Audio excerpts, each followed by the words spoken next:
আমরা যখন ছোট ছিলাম তখন আমরা প্রসেসড ফুডই চিনতাম না, আর এখন আমাদের বাচ্চারা তারা রিয়েল ফুড চেনে না। তো যারা খাদ্যকে বাণিজ্যিকভাবে ব্যবহার করছে, ইন্ডাস্ট্রিয়ালাইজেশন হয়েছে, তারা তাদের বিজনেসটাকেই প্রায়োরিটি দিবে।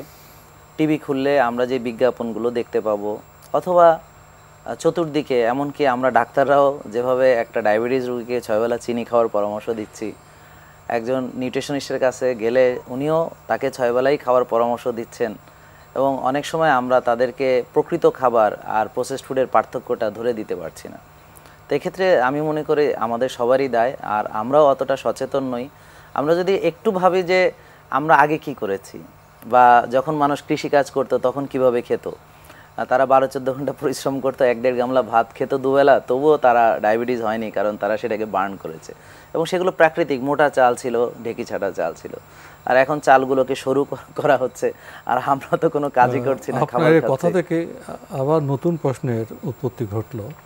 আপনার বক্তব্য থেকে এটা স্পষ্ট হয়েছে আমরা খাদ্যের যে সংখ্যা, কবার খাবো এবং কি পরিমাণ খাবো, কবার খাবো, কি পরিমাণ খাবো, এক্ষেত্রেও বোধহয় আমাদের জানাজানের বিষয় আছে। হ্যাঁ, এটা হচ্ছে আমরা আগে কি করেছি, ক্ষুধা লাগলে খেয়েছি। যেমন ক্ষুধা ছাড়া আসলে আমরা মানুষ না, কোনো প্রাণী খাবার গ্রহণ করে না। আমরা যদি দেখি একটা সিংহ, সে কতটুকু খাবে, তার যতক্ষণ ক্ষুধা লাগে, যতটুকু খেলে তার পেট ভরে, আবার যতক্ষণ সে ক্ষুধার্ত না হচ্ছে সে শিকার করে না। এমনকি আমরা ওর আশেপাশে থাকলেও কিছুই বলবে না। এখন বোধহয় মানুষের এমন একটি অবস্থা হয়েছে যে ওরা খাবার জন্য খায়, ডাক্তার বলেছে 6 বেলা খেতে, এই জন্য। মানে আগে মানুষ খেত তার স্বাভাবিক প্রয়োজন থেকে, জি। এখন কি মানুষ খায় অভ্যেস থেকে? অভ্যাসটাকে পরিবর্তন করার পেছনে আমাদের ডাক্তারদের, নিউট্রিশনিস্টদের এবং সামাজিক আরও অনেক দাওয়াত আছে, বিভিন্ন অনুষ্ঠান আছে। এখন এন্টারটেইনমেন্টের একটা প্রধান বিষয়বস্তু হচ্ছে খাবার দাবার, যে আসলে স্যার অনেক জায়গায় না খেলেও তারা মনে কষ্ট পায়। তো এই যে একটা প্র্যাকটিস সবার ভিতরে আছে, এটা সত্য। আর একটা বিষয় হচ্ছে যে খুব গুরুত্বপূর্ণ, এটা হচ্ছে যে আমাদের শরীরের ভিতরে ইনসুলিন বেড়ে যায়, আমাদের ইনসুলিন রেজিস্ট্যান্স হয়। তো কোষে আমার যদি জায়গা না থাকে, অতিরিক্ত চর্বি জমে, তখন আমরা আরও যখন খাদ্য গ্রহণ করি, তো কোষ চিনি ঢোকার জন্য বাধা প্রদান করে, এবং ইনসুলিন হচ্ছে রক্তের চিনিকে কোষে ঢুকায়। তো আমি উদাহরণস্বরূপ বলছি, আমি ভাত খেলাম, খাওয়ার পরে রক্তে চিনি আসলো, এখন কোষের ভিতরে জায়গা নেই। এখন ইনসুলিন হচ্ছে রক্তের চিনিকে কোষে ঢুকায়। এখন কোষ কী করবে, নিজে বাঁচার জন্য ইনসুলিনকে বলবে তুমি আর আমাকে ডিস্টার্ব করো না, এই খাবারটা ঢুকাবা, আমার এখানে পর্যাপ্ত জায়গা নেই। সে ইনসুলিনকে রেজিস্ট করে, বডি আরও বেশি ইনসুলিন তৈরি করে, সে চায় যেভাবে হোক রক্তের চিনি কোষে ঢুকাতেই হবে। এই যে একটা যুদ্ধ শুরু হয়ে গেল, এর ফলশ্রুতিতে ইনসুলিন যায় বেড়ে। এখন যাদেরই ইনসুলিন বেশি হয়, তারা যদি একটু পরপর না খায়, তাহলে সে হাইপো লাগে, মনে হয় যে তার সুগার ফল করে যাচ্ছে, খারাপ লাগছে। তো এই জন্য সে বাধ্য হয় বারবার খেতে। তো এখানে কিছু সায়েন্টিফিক্যাল ব্যাখ্যাও আছে, কিছু হরমোনাল বিষয় আছে, কিছু অভ্যাস আমাদের তৈরি হয়েছে, আর সবাই মিলে আমরা এখন বারবার খাওয়ার পরামর্শ দিচ্ছি। অথচ রাসূল সাল্লাল্লাহু আলাইহি ওয়াসাল্লাম আমাদেরকে শিখিয়েছিলেন যে 1 ভাগ খাও, 1 ভাগ ফাঁকা রাখো, 1 ভাগ পানি খাও।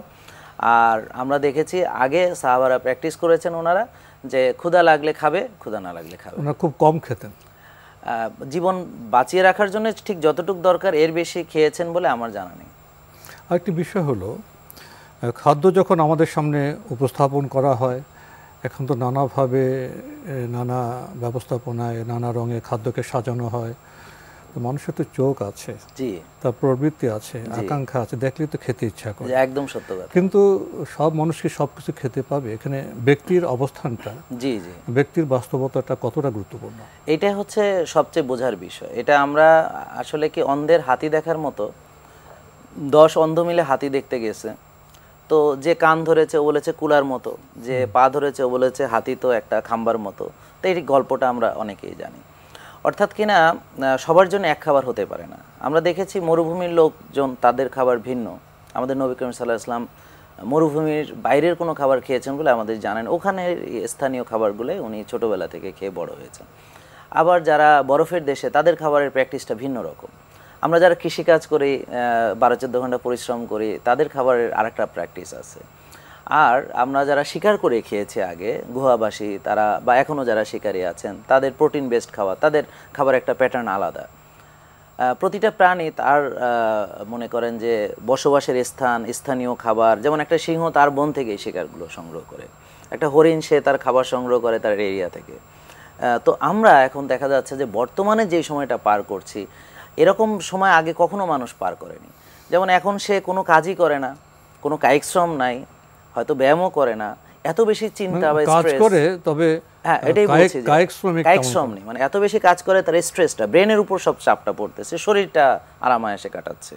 তো ব্রেনের এই মানে যে ওভারলোড, হ্যাঁ, সেটাও কিন্তু আরেকটা প্রবলেম তৈরি করতেছে, স্ট্রেস সেখান থেকে প্রদাহ হচ্ছে, সেখান থেকে ঘুম হচ্ছে না। তাই একটা লোক যে রাতে ঘুমাতে পারে না, যে দিনে ঘুমায়, অথবা যে দেরি করে ঘুমাতে যায়, যে ব্যায়াম করে না অথবা কায়িক শ্রম করে না এবং 6 বেলা খায়, তাহলে এই ধরনের তো কোনো ক্যারেক্টার মানুষের ইতিহাস যদি ঘাটেন অথবা প্রাণীদেরও যদি ইতিহাস দেখেন, এ ধরনের জাতি কখনো ছিল না পৃথিবীতে।